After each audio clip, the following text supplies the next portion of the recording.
দুই কক্ষের সংসদ, সংখ্যানুপাতিক নির্বাচন, প্রধানমন্ত্রীর ক্ষমতায় লাগাম টানার সুপারিশ সংস্কার কমিশনের, জনগণতন্ত্রী বাংলাদেশ নামের সুপারিশ। সংস্কারের সুপারিশ নিয়ে ফেব্রুয়ারিতে রাজনৈতিক দলের সাথে আলোচনা, ঐক্যমতের ভিত্তিতেই নির্বাচন বললেন প্রধান উপদেষ্টা। ঐক্যমতের নির্বাচন তা না হলে চার্টার তো হারিয়ে ঐক্যমত নিয়ে এসে আমরা নতুন সরকারের দিকে চলে যাব। জিয়া অরফানেজ ট্রাস্ট দুর্নীতি মামলায় খালাস বেগম খালেদা জিয়া, তারেক সহ বাকিরাও নির্দোষ প্রমাণিত। খালেদা জিয়া এবং তার পরিবারকে খাটো করার জন্য, নিশ্চিহ্ন করার জন্য এই মামলাটা দায়ের করা হয়েছিল। এই মামলায় যারা আপিল করতে পারেন নাই, জনাব তারেক রহমান সহ সকলকেই তিনি খালাস দিয়েছেন এই আদালত। সাবেক রাষ্ট্রপতি আব্দুল হামিদের বিরুদ্ধে মামলা, বিশ্ব স্বাস্থ্য সংস্থার পদ পেতে পুতুলের বিরুদ্ধে প্রভাব খাটানোর অভিযোগ, অনুসন্ধানে দুদক।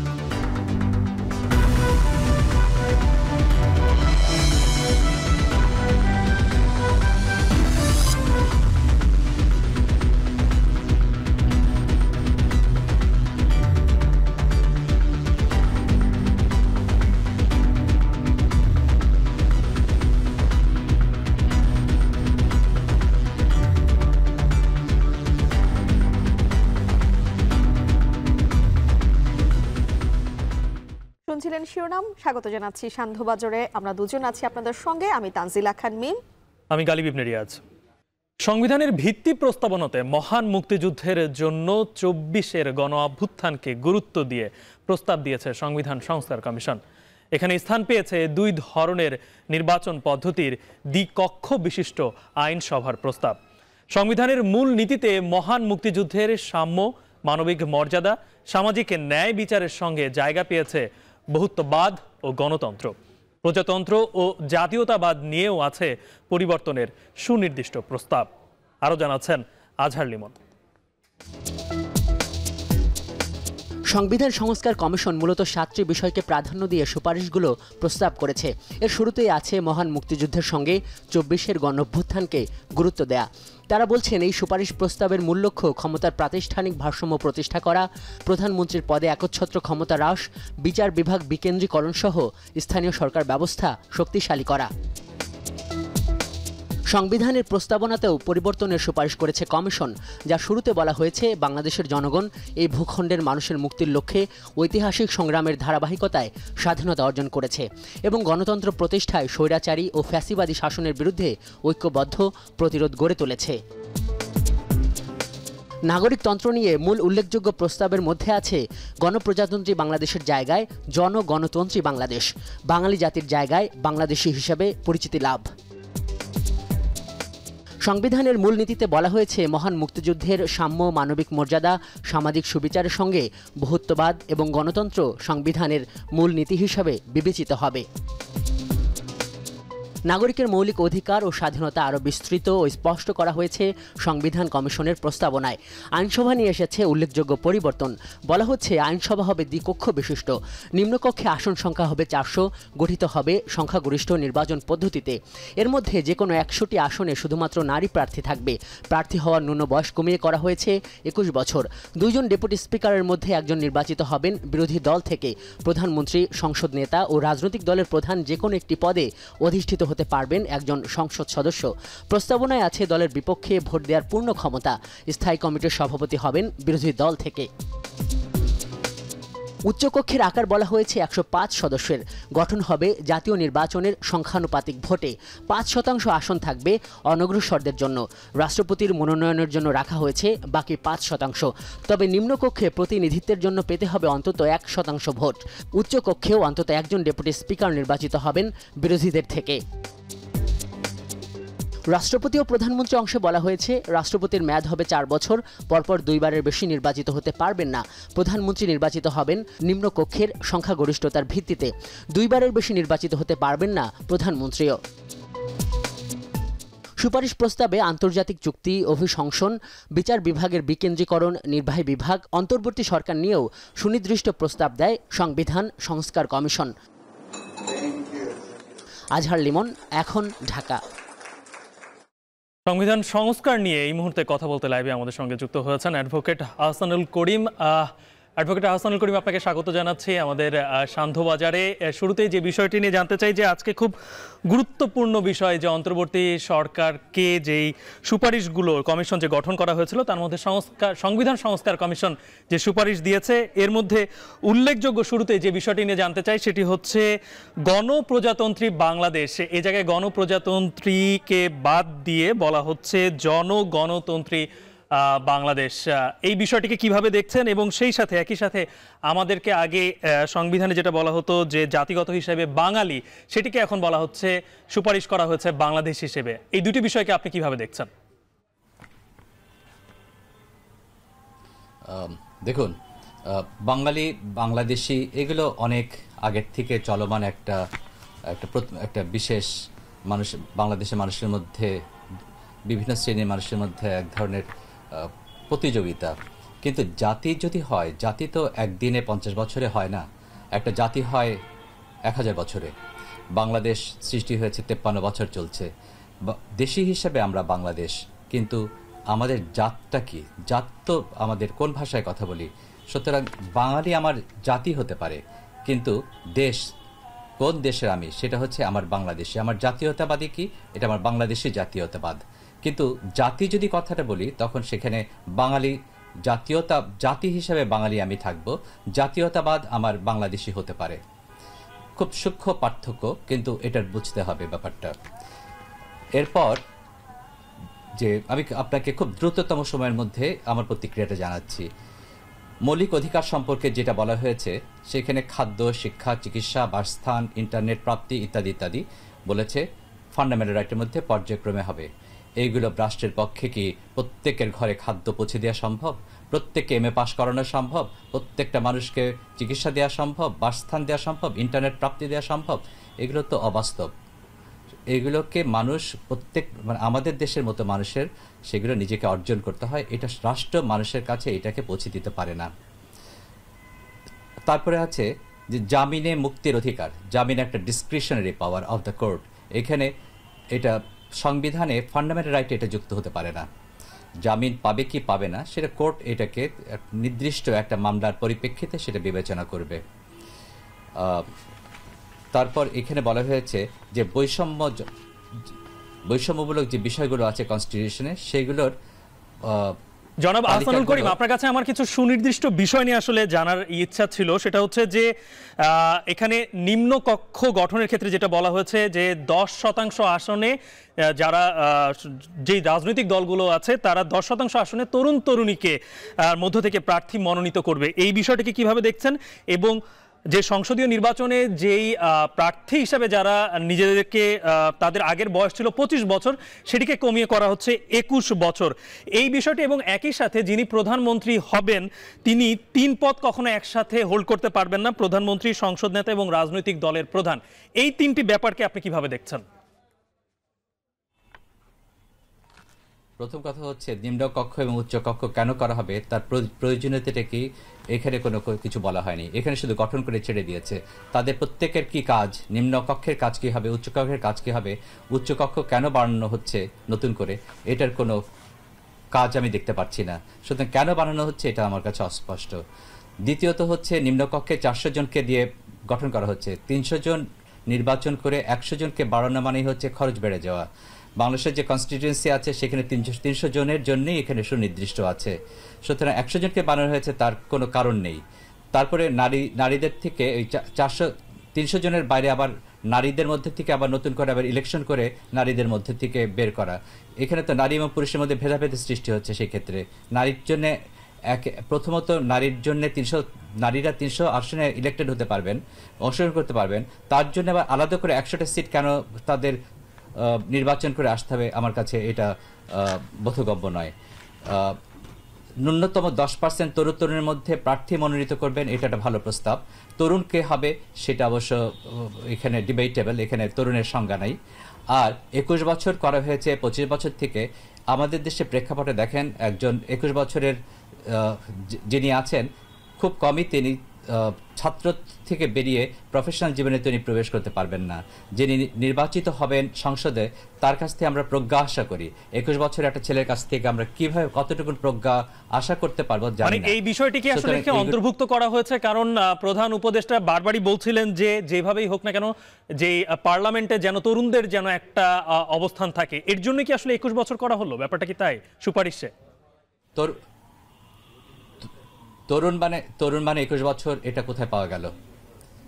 তরুণ মানে 21 বছর, তরুণের সঙ্গে 21 বছর কেন হবে? তো একটা 21 বছরের ছেলে বা একটা 21 বছরের যার বয়স বাংলাদেশের প্রেক্ষাপটে তার অভিজ্ঞতা কি আছে? একজন সংসদের কাছে ল মেকার, তার কাছ থেকে আমরা প্রজ্ঞা আশা করি, আইন বানাবেন তারা, তাদের কাছ থেকে আইন আসবে। 21 বছরের একজনের কাছ থেকে আনলেস ইজ রিয়েলি ব্রিলিয়ান্ট, সেরকম হলে ব্যতিক্রম। ওকে জি, আমরা বুঝতে পেরেছি, কিন্তু এই যে সংসদ নেতা, আমরা দেখেছি যে রাজনৈতিক দলের নেতা যিনি হন তিনিও প্রধানমন্ত্রী, এই ব্যাপারটা আগে ছিল, এটা কি হচ্ছে? আমি মনে করি এটা একটা ভালো পরিবর্তন। এটা আমি মনে করি ওয়ান অফ দ্য বেস্ট যেটা অন্তর্ভুক্ত করেছে। আমি মনে করি এটা একটা ভালো পরিবর্তন। কিন্তু উচ্চকক্ষ কেন হবে, নিম্নকক্ষ কেন হচ্ছে, তাদের কাজ ফাংশন কি হবে, কিছু বলা নাই। জি, জনাব হাসানুল করিম, আপনাকে অসংখ্য ধন্যবাদ। খুব সংক্ষিপ্তভাবে এই সংবিধান সংস্কার কমিশন যেই সুপারিশগুলো দিয়েছে তার ব্যাখ্যা করার জন্য।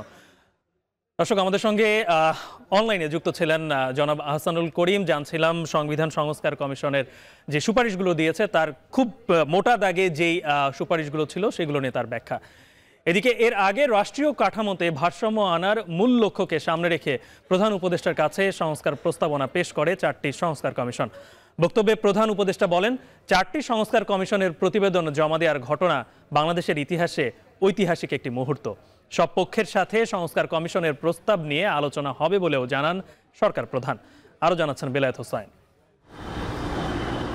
টানা প্রায় 4 মাসের কর্মযজ্ঞ শেষ করে রাষ্ট্রীয় কাঠামোর আমূল পরিবর্তনে সংস্কার প্রস্তাবনাগুলোকে একীভূত করেছে সংবিধান, নির্বাচন ব্যবস্থা, দুর্নীতি দমন ও পুলিশ সংস্কার কমিশন। বুধবার বেলা 11টায় প্রধান উপদেষ্টার তেজগাঁও কার্যালয়ে এই 4টি সংস্কার কমিশনের প্রধান এবং সদস্যরা তাদের প্রতিবেদন নিয়ে প্রবেশ করেন। অন্তর্বর্তী সরকার প্রধানের হাতে তুলে দেন সুপারিশমালা। সূচনা বক্তব্যে প্রধান উপদেষ্টা বলেন, 4টি সংস্কার কমিশনের প্রতিবেদন জমা দেওয়ার ঘটনা বাংলাদেশের ইতিহাসে একটি ঐতিহাসিক মুহূর্ত। এসব প্রতিবেদন জমা দেওয়ার মধ্য দিয়ে অভ্যুত্থান পরবর্তী বাংলাদেশের নতুন যাত্রা শুরু হলো। কমিশনগুলোর সকল প্রস্তাবনা নিয়ে এখন সব পক্ষের সাথে আলোচনা হবে বলেও জানান সরকার প্রধান। আমরা একটা নতুন দেশ, নতুন বাংলাদেশ তৈরি করার স্বপ্ন নিয়ে এটার কাঠামো রচনা করার কাজ আপনাদের হাতে দিয়েছিলাম কমিশনের মাধ্যমে। স্বপ্ন আছে, এখন সেটা স্বপ্নগুলোর রূপরেখাগুলো খুলে ধরা হচ্ছে। কথাগুলো যে জাতির যে পুনরুত্থান হলো, যে স্বপ্ন নিয়ে পুনরুত্থান হলো, সে পুনরুত্থানকে আমরা ধারণ করতে পেরেছি। প্রধান উপদেষ্টা বলেন, নির্বাচন হবে জাতীয় ঐক্যমত এবং সংস্কার কমিশনগুলোর সুপারিশের ভিত্তিতে। এটা গণঅভ্যুত্থানের একটা চার্টার তৈরি হয়। ভবিষ্যতে যে নির্বাচন হবে এটার ভিত্তিতে, এই চার্টারের ভিত্তিতে, সেটাও যেন ঐক্যমতের সরকার হয়, যে চার্টারকে আমরা ধরে রেখেছি। আমরা আশা করছি সব দল এই চার্টারে সাইন অন করবে। 300 সংসদীয় আসনকে 505টি আসনে উন্নীত করার প্রস্তাবনা দেওয়া হয়েছে সংবিধান সংস্কার কমিশনের পক্ষ থেকে। এক্ষেত্রে সংসদ হবে দ্বিকক্ষ বিশিষ্ট। রাষ্ট্র ও সরকারে ক্ষমতার ভারসাম্য আনাকেই মূলত প্রাধান্য দিয়েছে সংবিধান সংস্কার কমিশন। বিশেষ করে এক ব্যক্তির 2 বারের বেশি প্রধানমন্ত্রিত্ব নয়, রাষ্ট্রপতির ক্ষমতা বাড়ানো, বিচার বিভাগের স্বাধীনতা বাড়ানো, সাংবিধানিক সংস্থা বাড়ানো এবং জবাবদিহিতা নিশ্চিত করা স্থান পেয়েছে সংবিধান সংস্কার কমিশনের সুপারিশমালায়। অন্যদিকে নির্বাচন কমিশন গঠনের প্রক্রিয়ায় সার্চ কমিটিতে বিরোধী দলকেও রাখার প্রস্তাব করেছে নির্বাচন ব্যবস্থা সংস্কার কমিশন। স্থানীয় সরকার নির্বাচনে দলীয় প্রতীক না রাখা ও ভোট বাতিলে ইসির ক্ষমতা বাড়ানোরও সুপারিশ করেছে নির্বাচন ব্যবস্থা সংস্কার কমিশন।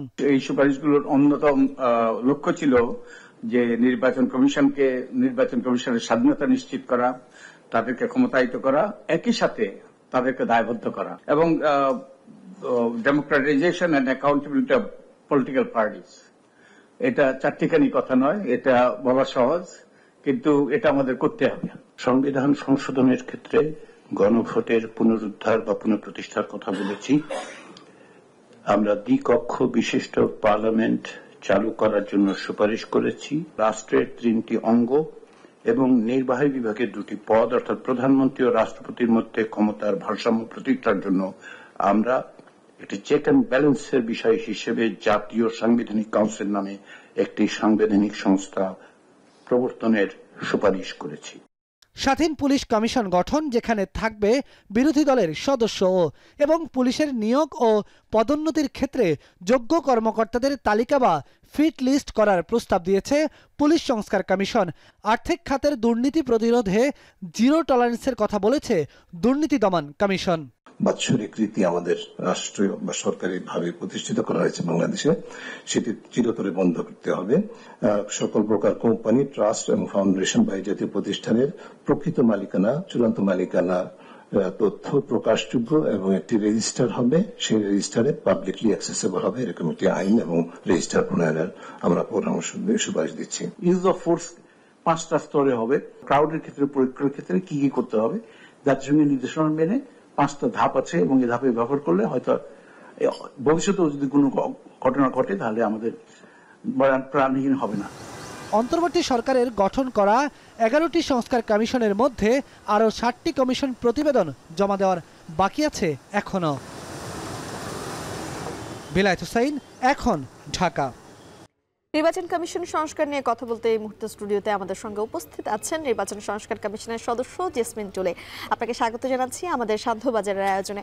আপনার কাছে প্রথমে যে প্রশ্নটি করতে চাই সেটি হচ্ছে যে ইসি গঠনে যে সার্চ কমিটি করা হয়েছে সেখানে বিরোধী দলের প্রতিনিধি রাখা হয়েছে। এই যে বিরোধী দলের প্রতিনিধি রাখা হয়েছে সেক্ষেত্রে আসলে কি কি সুফল পাওয়া যাবে বলে আপনি মনে করছেন? আসলে যেটা, আপনাকে অনেক ধন্যবাদ।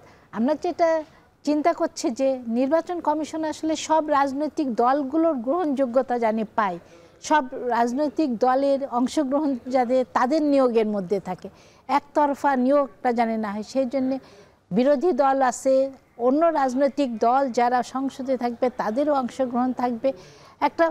এটা আসলে খুব ওয়াইড দৃষ্টিতে করা হয়েছে, যেন নিরপেক্ষ ব্যক্তি এবং যোগ্য ব্যক্তিকে নির্বাচন কমিশন হিসাবে নিয়োগ দেওয়া যায় এবং যাদের সুনাম আছে, বেশ কিছু যোগ্যতার মধ্যেও কিন্তু অনেক ভালো ভালো পয়েন্ট আছে, যে সমাজে যাদের অবদান আছে, সুনাম আছে, তাদের বিরুদ্ধে কোনো ধরনের কোনো অনিয়মের অভিযোগ ইতিপূর্বে নাই, এবং রাজনৈতিক দলগুলো যেন একমত হয়ে একটা কমিশন গঠন করতে পারে যা মানুষের আস্থা অর্জন করতে সহায়ক হবে। এই চিন্তা থেকে আসলে করা।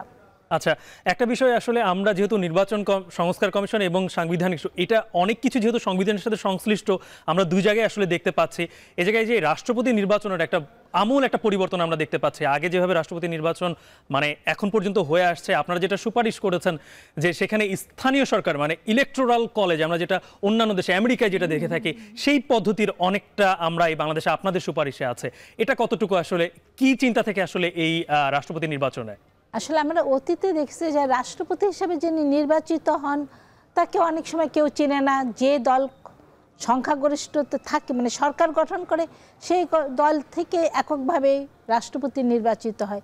তা আমরা সেই থেকে চিন্তা করেছি যে যদি নির্দলীয় একটা মানুষ পাওয়া যায় ভালো, এবং ইলেকট্রাল কলেজ বাড়ানোর উদ্দেশ্য হলো সবার এটা গোপন ব্যালটেই হবে। রাষ্ট্রপতি যে বিধানটা, আইনটা করা হবে তখন এটা যেখানে সংসদ, উচ্চকক্ষ এরা যেমন ভোট দিতে পারবেন, তেমন সিটি কর্পোরেশন, উপজেলা, ইউনিয়ন পরিষদ, পৌরসভা সমস্ত লেভেলের নির্বাচিত প্রতিনিধিরা, মানে জনগণ যাদের নির্বাচিত করেছে তাদের ভোটে আমাদের রাষ্ট্রপতি। এই প্রক্রিয়াতে কি রাষ্ট্রপতি নির্বাচনের প্রক্রিয়াটা কি একটু লেন্দি হয়ে যাবে কিনা, মানে প্রক্রিয়াটা কেমন হতে পারে?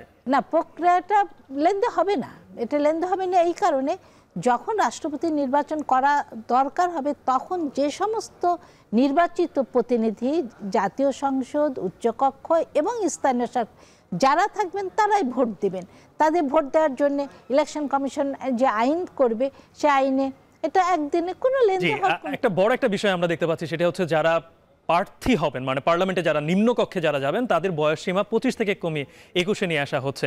অনেক সময় আমরা দেখি যে এই 21-এ, কিছুক্ষণ আগে আহসানুল করিম তিনিও বললেন যে 21-এ আসলে এটা, এই ব্যাপারটাকে কি আসলে এই যে তরুণদের পার্লামেন্টের প্রতিনিধিত্ব করা, কিংবা তরুণদের যেহেতু এই গণ অভ্যুত্থান ছাত্র জনতার একটা বড় একটা ভূমিকা ছিল, এর কারণে কি আসলে 21 করার সুপারিশ?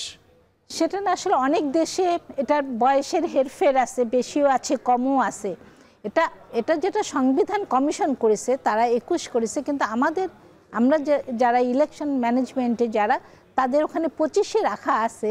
তাই এটা নিয়ে তো এখন অনেক আলোচনা হবে, রাজনৈতিক দলগুলো বসবে, মানুষ এটার পর কথা বলবে, তারপরে একটা বয়সটা ঠিক হবে। কিন্তু 21 রাখাটা উদ্দেশ্য তো তরুণদের তো সামনে আগাতে হবে, কারণ রাষ্ট্র তো তারাই চালাবে আসলে আগামীতে। এবং সেখান থেকে তরুণ যদি আজকে আস্তে আস্তে নেতৃত্বে আসে তাহলে যোগ্য নেতা হিসেবে গড়ে উঠবে একসময়। এটাও তো আমাদের সমাজ, মানে বিষয়টি আপনি ব্যক্তিগতভাবে ইতিবাচকভাবেই দেখছেন? হ্যাঁ, আমি বিষয়টা এইভাবে দেখি, কারণ আমাদের তরুণের সংখ্যা অনেক বেশি, তাদের মেধা অনেক বেশি, এবং তারা যদি আস্তে আস্তে নেতৃত্ব জায়গাটা আসে এবং দেশের উন্নতি হওয়ার সম্ভাবনা অনেক বেশি। সেটা আমি পজিটিভলি দেখি আসলে তরুণদের। ধন্যবাদ আপনাকে আমাদের সঙ্গে শান্তবাজার আয়োজনে যুক্ত হওয়ার জন্য। আপনাদেরও ধন্যবাদ। ধন্যবাদ আপনাকে। সংস্কার কমিশনের দেওয়া প্রস্তাবের আলোকে রাজনৈতিক দলগুলোর ঐকমত্যের ভিত্তিতেই নীতি প্রণয়নের কাজ শুরু করবে সরকার। তবে সবগুলো প্রতিবেদন সমন্বয় করতে আরও 1 মাস সময় চেয়েছে সংস্কার কমিশনগুলো। এরপর ফেব্রুয়ারির মাঝামাঝিতে আনুষ্ঠানিকভাবে রাজনৈতিক দলগুলোর সাথে আলোচনা শুরু করবে সরকার। তবে শুধু সংস্কার নয়, গণহত্যার বিচারিক কার্যক্রমও এ সময় চলমান থাকবে বলে জানান আইন উপদেষ্টা। হাসিব বিল্লার প্রতিবেদনে বিস্তারিত। সংবিধান, নির্বাচন, পুলিশ ও দুর্নীতি দমন সংস্কার কমিশনের সুপারিশ পাবার পর বুধবার বিকেলে গণমাধ্যমের মুখোমুখি হন অন্তর্বর্তী সরকারের 3 উপদেষ্টা। আপনারা জানেন আজকে 4টি সংস্কার কমিশন তাদের প্রতিবেদন জমা দিয়েছে।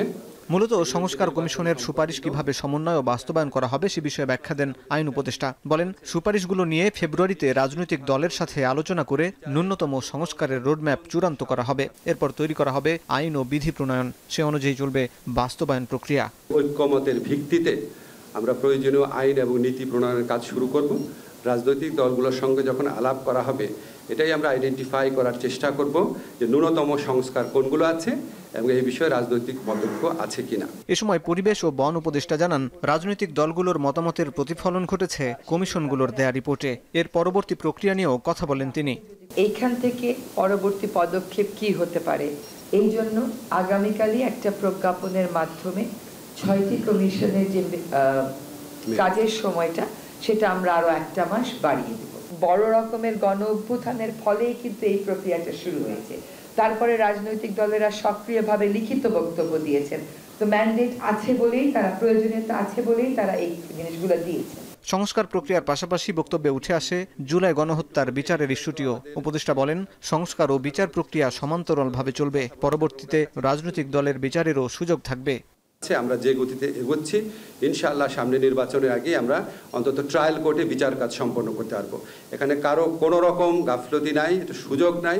আপনাদের কাছে আমাদের প্রতিজ্ঞা, কমিটমেন্ট, অবশ্যই বাংলাদেশে যে নির্মম, যে আপনার অমানবিক গণহত্যা সংগঠিত হয়েছে, অবশ্যই আমাদের সরকার এটার বিচার করবে। সুষ্ঠুভাবে বিচার হওয়ার পর আমরা এই গণহত্যা, মানবতা বিরোধী অপরাধের সাথে দল সংশ্লিষ্টতার বিষয়ে আমরা যেই ধরনের রায় পাবো, সেটার আলোকে বহু সিদ্ধান্ত গ্রহণ করার সময় এবং সুযোগ আমরা পাবো। সংস্কার জনগণের প্রধান দাবিতে পরিণত হয়েছে উল্লেখ করে যুব ও ক্রীড়া উপদেষ্টা বলেন, রাজনৈতিক দলের পাশাপাশি সাধারণ মানুষও অসংখ্য প্রস্তাব জমা দিয়েছে কমিশনে। বাংলাদেশের একটা কাঠামোগত সংস্কারের যেই আকাঙ্ক্ষা ছিল সেটা বাস্তবায়ন হবে। এই ফ্যাসিবাদী ব্যবস্থার চিরতরে বিলোপের একটা গুরুত্বপূর্ণ অংশ হিসেবে মনে করি। কোনো সংস্কার কমিশনে 1 লাখ মানুষও সেখানে রেসপন্স করেছে। মানে everyone has something to say. সংস্কারের ব্যাপারে মানুষের একটা আকাঙ্ক্ষা আছে এবং মানুষ সেই আকাঙ্ক্ষাটা বলছেন এবং সেটাকে সংস্কার কমিশনগুলো অ্যাড্রেস করেছেন। প্রথম ধাপে গঠিত 6টি সংস্কার কমিশনের বাকি 2 কমিশন, বিচার বিভাগ ও জনপ্রশাসন, তাদের প্রতিবেদন জমা দেবে 31 জানুয়ারি। দ্বিতীয় ধাপে গঠন করা 5 কমিশনের প্রতিবেদন দেওয়ার কথা ফেব্রুয়ারির শেষের দিকে। আসিফ বিল্লাহ, এখন, ঢাকা।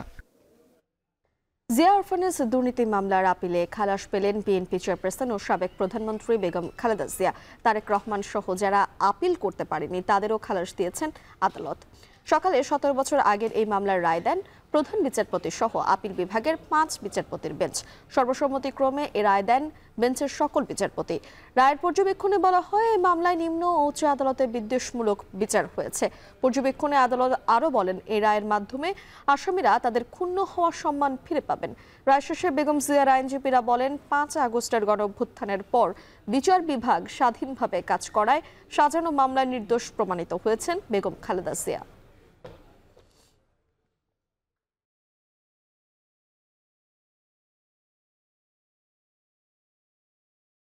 ব্যক্তিগত জিঘাংসা এবং প্রতিহিংসা এবং রাজনৈতিকভাবে বেগম খালেদা জিয়া এবং তার পরিবারকে খাটো করার জন্য, নিশ্চিহ্ন করার জন্য রাজনৈতিক চিন্তা চেতনায় এই মামলাটা দায়ের করা হয়েছিল। আজকে মনে হচ্ছে যে বিচার বিভাগ স্বাধীনভাবে তাদের দায়িত্ব পালন করেছে। যেই মামলায় যারা আপিল করতে পারেন নাই, জনাব তারেক রহমান সহ সকলকেই তিনি খালাস দিয়েছেন এই আদালত। সাবেক প্রধানমন্ত্রী শেখ হাসিনার মেয়ে সাইমা ওয়াজেদ পুতুল, ভাতিজি টিউলিপ সিদ্দিক, তার সরকারের সাবেক মুখ্য সচিব তোফাজ্জল হোসেন সহ মোট 7 জনের নামে ক্ষমতার অপব্যবহার, অবৈধ সম্পদ অর্জন সহ নানা অভিযোগে অনুসন্ধান শুরু করেছে দুর্নীতি দমন কমিশন দুদক। বিকেলে সেগুনবাগিচায় দুদকের মহাপরিচালক আক্তার হোসেন এক ব্রিফিংয়ে জানান, বিশ্ব স্বাস্থ্য সংস্থার আঞ্চলিক পরিচালক হতে সাইমা ওয়াজেদ পুতুল তার মা শেখ হাসিনার ক্ষমতা অনৈতিকভাবে ব্যবহার করেছেন কিনা তা অনুসন্ধান করা হবে। এছাড়া সরকারি জমি আত্মসাৎ, অবৈধ সম্পদ অর্জনের অভিযোগে টিউলিপ সিদ্দিক, আজমিনা সিদ্দিক, তারিক সিদ্দিক, তার স্ত্রী ও কন্যার বিরুদ্ধেও অনুসন্ধানের সিদ্ধান্ত নিয়েছে সংস্থাটি। এছাড়া অবৈধ সম্পদ অর্জনের অভিযোগে তদন্ত শুরু হয়েছে শেখ হাসিনা সরকারের সাবেক মুখ্য সচিব তোফাজ্জল হোসেনের বিরুদ্ধে। আমাদের সহযোগী প্রতিপক্ষ না আমরা কেউ কারো, ঠিক আছে, আপনারা আমাদের কাছে। জুলাই অভ্যুত্থানে হামলা ও গুলির ঘটনায় সাবেক রাষ্ট্রপতি আব্দুল হামিদ সহ 124 জনের বিরুদ্ধে মামলা হয়েছে কিশোরগঞ্জ সদর থানায়। মামলায় সাবেক প্রধানমন্ত্রী শেখ হাসিনা, শেখ রেহানা, সজীব ওয়াজেদ জয় ও সাইমা ওয়াজেদ পুতুলকেও আসামি করা হয়েছে। সকালে কিশোরগঞ্জ সদর মডেল থানার ভারপ্রাপ্ত কর্মকর্তা আব্দুল্লাহ আল মামুন মামলার বিষয়টি নিশ্চিত করে জানান, তহমুল ইসলাম নামে এক ব্যক্তি মামলাটি দায়ের করেছেন। মামলার সাবেক প্রধানমন্ত্রী শেখ হাসিনা, শেখ রেহানা ও সাবেক রাষ্ট্রপতি ও আব্দুল হামিদকে যথাক্রমে 1, 2 এবং 3 নম্বর আসামি করা হয়েছে বলেও জানান তিনি।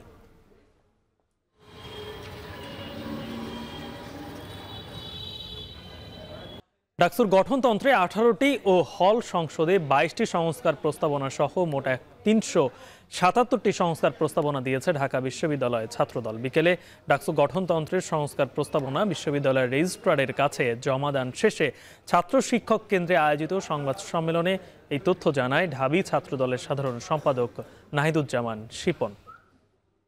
বাংলাদেশ জাতীয়তাবাদী ছাত্রদল মনে করে যে ভোটার ও প্রার্থী হওয়ার ক্ষেত্রে সময়সীমা সুনির্দিষ্টভাবে 30 বছর না করে ঢাকা বিশ্ববিদ্যালয়ের সকল নিয়মিত শিক্ষার্থীদের ভোটার ও প্রার্থী হওয়ার বিষয়ে প্রস্তাব করছে বাংলাদেশ জাতীয়তাবাদী ছাত্রদল।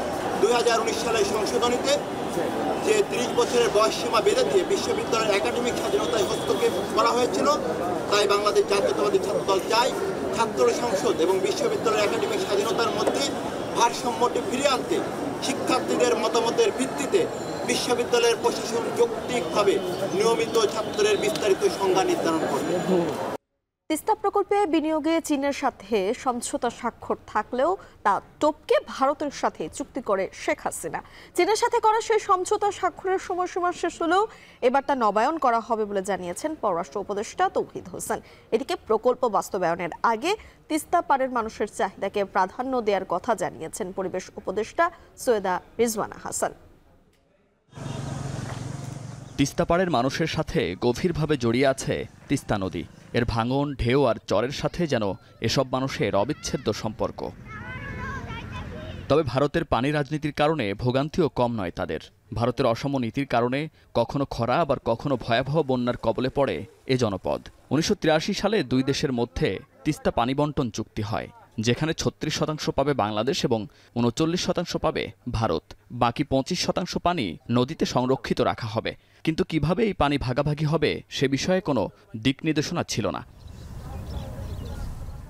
অমীমাংসিত এই বিষয়ে 2021 সালে এগিয়ে আসে চীন।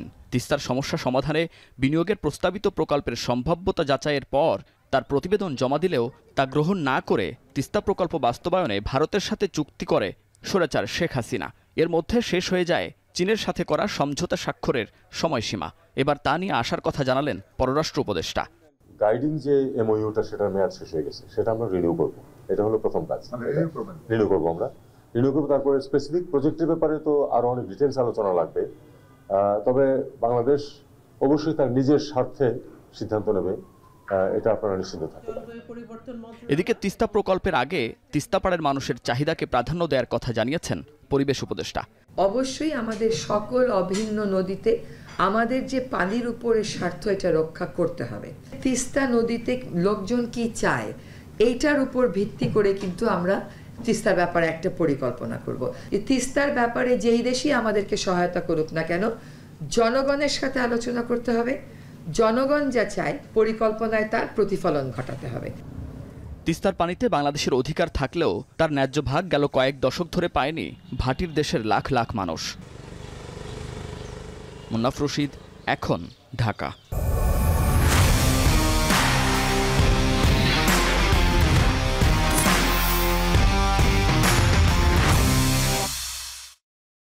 বিপিএলে অর্ধেক ম্যাচ খেলে ফেললেও এখন পর্যন্ত কোনো পারিশ্রমিক পাননি দুর্বার রাজশাহীর ক্রিকেটাররা। অথচ নিয়ম অনুযায়ী আসরের মাঝপথে চুক্তির ৭৫% পাওয়ার কথা খেলোয়াড়দের। এই অবস্থায় চট্টগ্রামে নির্ধারিত অনুশীলন বর্জন করেছেন ক্ষুব্ধ ক্রিকেটাররা। টিম ম্যানেজমেন্টের আশ্বাস, বৃহস্পতিবার চুক্তির 25% টাকা পাবেন ক্রিকেটাররা। আরও জানাচ্ছেন Noman Abdullah. BPL Bangladesh premier league নাকি বিতর্কিত প্রিমিয়ার লিগ? এইবারের বিপিএলটা আপনারা এর মধ্যে নতুন বাংলাদেশে বিতর্কমুক্ত ভিন্ন এক আয়োজনের কত শত প্রতিশ্রুতি, অথচ টুর্নামেন্ট মাঠে গড়াতেই ডালপালা মেলছে নানা বিতর্ক, ধেয়ে আসছে একের পর এক সমালোচনার তীর। নতুন বিপিএলেও সেই পুরনো আলাপ, পারিশ্রমিক নিয়ে ক্রিকেটার আর টিম ম্যানেজমেন্টের দ্বন্দ্ব। এবার পাওনার দাবিতে অনুশীলন বর্জন করেছেন দুর্বার রাজশাহীর ক্রিকেটাররা। চট্টগ্রাম পর্ব শুরুর আগেই এমন কাণ্ড, পারিশ্রমিক না পেলে ম্যাচ বর্জনেরও হুমকি দিয়েছেন ক্রিকেটাররা। নিয়মানুযায়ী টুর্নামেন্ট শুরুর আগেই ক্রিকেটারদের চুক্তির 25% পাওনা বুঝিয়ে দেওয়ার কথা মালিক পক্ষের। টুর্নামেন্ট চলাকালে পরিশোধ করতে হবে আরও 25%। তবে নাম প্রকাশে অনিচ্ছুক কয়েকজন ক্রিকেটারের সঙ্গে কথা বলে জানা গেছে, আসরে 6 ম্যাচ খেলে ফেললেও এখন পর্যন্ত চুক্তির 1 টাকাও পাননি তারা। অভিযোগ স্বীকার করেছেন দুর্বার রাজশাহীর একজন কর্মকর্তাও। নাম প্রকাশ না করার শর্তে জানিয়েছেন, বিদেশিদের 25% পাওনা বুঝিয়ে দিলেও দেশি ক্রিকেটারদের কোনো ধরনের পেমেন্ট করেননি তারা। তবে বৃহস্পতিবারের মধ্যেই ক্রিকেটারদেরকে অন্তত 25% অর্থ বুঝিয়ে দেয়া হবে বলে নিশ্চয়তা দিয়েছেন তিনি। জানা গেছে, এরই মধ্যে দুর্বার রাজশাহীর সঙ্গে যোগাযোগ করা হয়েছে বিসিবির পক্ষ থেকেও। ক্রিকেটারদের পাওনা পরিশোধ করতে ফ্র্যাঞ্চাইজিটির সঙ্গে আলাপ চালিয়ে যাচ্ছে তারা। ক্রিকেটারদের পারিশ্রমিক যেন বকেয়া না থাকে, সেজন্যে বিসিবিকে ব্যাংক গ্যারান্টি দেওয়ার কথা ফ্র্যাঞ্চাইজিগুলোর। অথচ সেই ব্যাংক গ্যারান্টি নিতেই ঘাম ছুটে গেছে বিসিবির। এতেই প্রমাণিত হয় ফ্র্যাঞ্চাইজিগুলো আসলে ক্রিকেটারদের পারিশ্রমিক পরিশোধে কতটুকু আন্তরিক। নোমান আব্দুল্লাহ, এখন। We are proud partner of defending champion Fortune Borisha. Legends, local heroes, foreign stars, all are glittering, powering a connected Bangladesh. সান্ধ্যবাজার শেষ করার আগে শিরোনামগুলো আরও একবার। 2 কক্ষের সংসদ সংখ্যানুপাতিক নির্বাচনের সুপারিশ সংস্কার কমিশনের, গণতন্ত্রী বাংলাদেশ নামের সুপারিশ। সংস্কারের সুপারিশ নিয়ে ফেব্রুয়ারিতে রাজনৈতিক দলের সাথে আলোচনা, ঐকমত্যের ভিত্তিতেই নির্বাচন বললেন প্রধান উপদেষ্টা।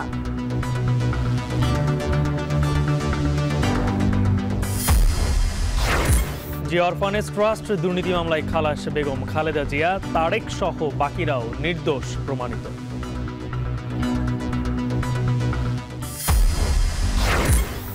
এবং সাবেক রাষ্ট্রপতি আব্দুল হামিদের বিরুদ্ধে মামলা, বিশ্ব স্বাস্থ্য সংস্থার পদ পেতে পুতুলের বিরুদ্ধে প্রভাব খাটানোর অভিযোগ অনুসন্ধানে দুদক। এই ছিল সান্ধ্যবাজারের আয়োজনে। এখন টেলিভিশন ওয়েবসাইটে দেখতে হলে ভিজিট করুন www.ekhon.tv। ফেসবুকে চোখ রাখুন facebook.com/tv.ekhon, আর ইউটিউবে লাইভ দেখতে ভিজিট করুন youtube.com/c/ekhon TV।